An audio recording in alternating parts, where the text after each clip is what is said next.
ভাই দেন ভাই ভাই একটু ক্যামেরাটা দেন ভাই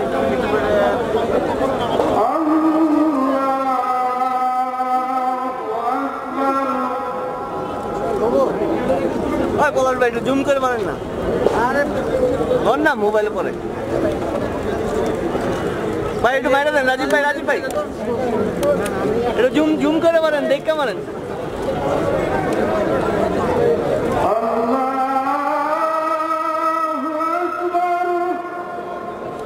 السلام عليكم ورحمة الله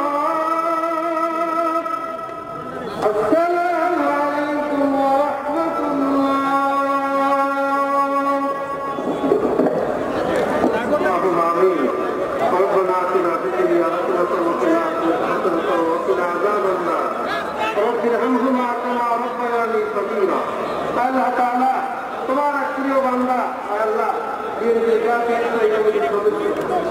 খুবই নারীজীবী খুবই আল্লাহ তার জানাবেন নামাজ আদায় করেছে আল্লাহ তার জীবনের সমস্ত গুনাহটা মাফ করে দাও আল্লাহ এই দেশের জন্য এই জাতির জন্য তিনি যে খেদমত করেছেন তাকে জারিয়া করে আল্লাহ তার জীবনকে আল্লাহ সকল গুনাহটা মাফ করে দাও তার জন্য জান্নাতের ফয়সালা করে দাও আল্লাহ পরিমাণকে ধৈর্য ধারণ করার তৌফিক দাও আল্লাহ মেহেরবানি করে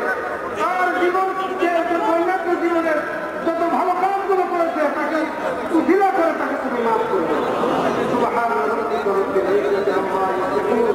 ওয়া সালামুন আলাল মুরসালিন আলহামদুলিল্লাহি রাব্বিল আলামিন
পরিবর্তন যে সংগ্রাম করছেন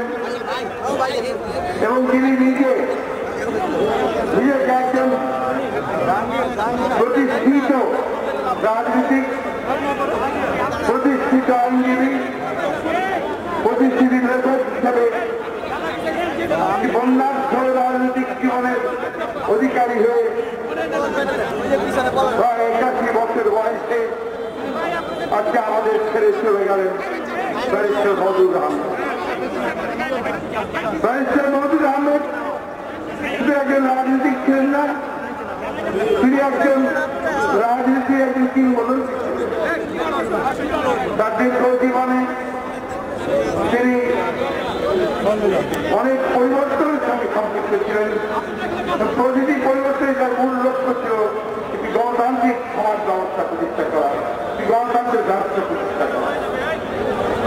ব্যারিস্টার মওদুদের এই চৈরাবাদ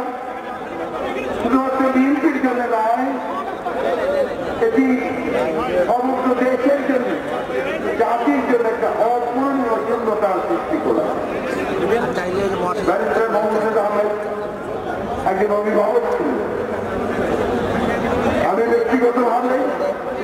আমাদের দল আমরা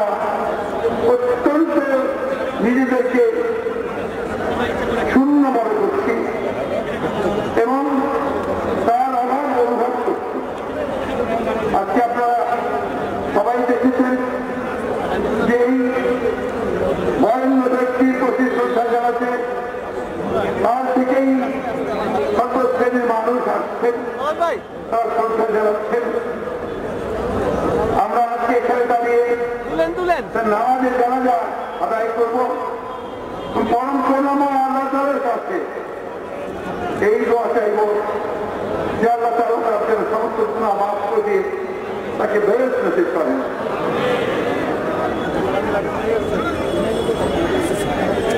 এবং আমরা জানেন আজকে যে কঠিন একটা দুঃসময় রাজনৈতিক সংকট গণতন্ত্রের সংকটের মধ্য দিয়ে আমরা যখন চলছি অতিক্রম করার চেষ্টা করছি তখন তার শূন্যতা আমরা আরো বেশি করে অভাব বোধ করব। প্রিয় ভাইয়েরা, আজকে আমরা এখানে আমাদের দলের চেয়ারপারসন দেশনেত্রী বেগম খালেদা জিয়া, যিনি নিজেই অসুস্থ হয়ে বন্দী অবস্থায় আছেন, তার পক্ষ থেকে আমাদের দলের ভারপ্রাপ্ত চেয়ারম্যান যিনি সুদূরে নির্বাচিত হয়ে বাস করছেন এবং আমাদের নেতৃত্ব দিচ্ছেন, তার পক্ষ থেকে বাংলাদেশ জাতীয়তাবাদী দলের সকল স্তরের নেতৃত্বের পক্ষ থেকে আমরা তার প্রতি শ্রদ্ধা জানাচ্ছি এবং আল্লাহ তাআলার কাছে প্রার্থনা করছি যে আল্লাহ তাআলা তাকে যেন বেশ নসিব করেন এবং তার সহযোগী যিনি সারা জীবন তার সঙ্গে থেকেছেন এবং মৃত্যুর শেষ মুহূর্ত পর্যন্ত থেকেছেন, তাকে যেন এই শোক সহ্য করবার শক্তি প্রদান